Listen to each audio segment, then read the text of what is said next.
Paul Whelan has been held in Russia for more than 4 years. And America's UN Ambassador Linda Thomas-Greenfield called for his release at a dramatic session of the UN Security Council yesterday with Paul's sister Elizabeth in attendance. They both join us this morning. Thank you for joining us. That was quite an extraordinary moment at the UN yesterday. The Russian Foreign Minister Sergei Lavrov was chairing the meeting when you confronted him. Do you think that anything, though, is going to move the Russians on this matter?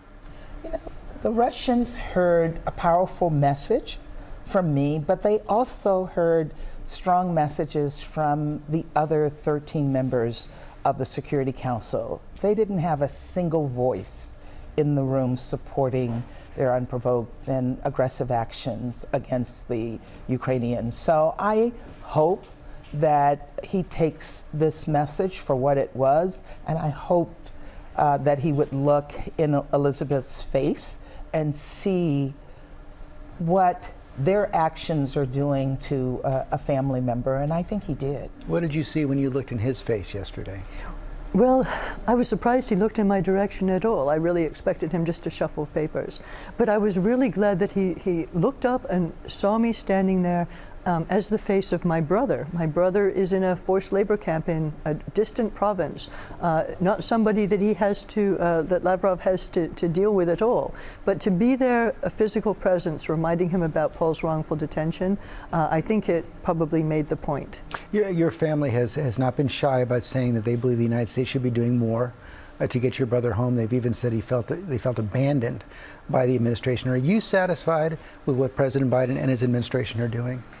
You know, there are so many very good and intelligent people who are committed to getting Paul home, but we are always concerned. Paul has been left behind twice. You know, that's just a fact. And it's really important that we stress that that cannot happen again. Paul Whelan must be a part of any deal that happens in the future. But I do have faith that we are going to be able to get him back. There have been some talks. I mean, there were offers made. An offer has been put on the table. Secretary Blinken put an offer on the table, and we are pushing the Russians to accept that offer and allow Paul to get back home to his family. Elizabeth said yesterday she doesn't know what her brother looks like.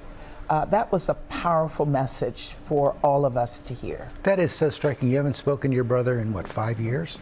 Yeah, I spoke to him sometime before Christmas in 2018 when he was telling us that he was going to go and help this friend of his in Moscow, and he was sorry that he wasn't going to be able to join us for Christmas.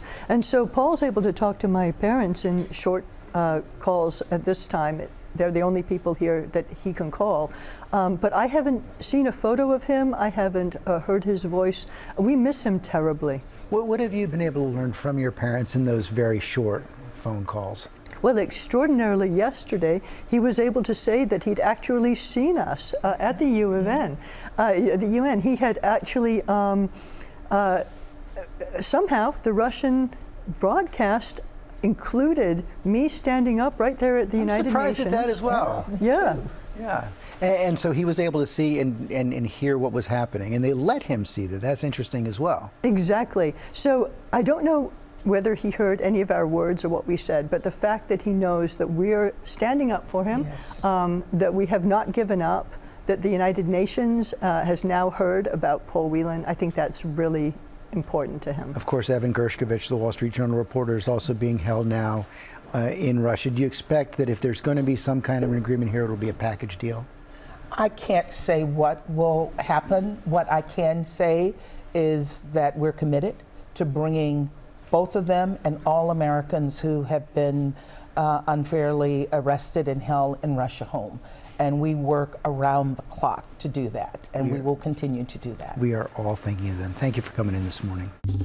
Well, hey there, GMA fans. Robin Roberts here. Thanks for checking out our YouTube channel. Lots of great stuff here. So go on, click the subscribe button right over here to get more of awesome videos and content from GMA every day, anytime. We thank you for watching, and we'll see you in the morning on GMA.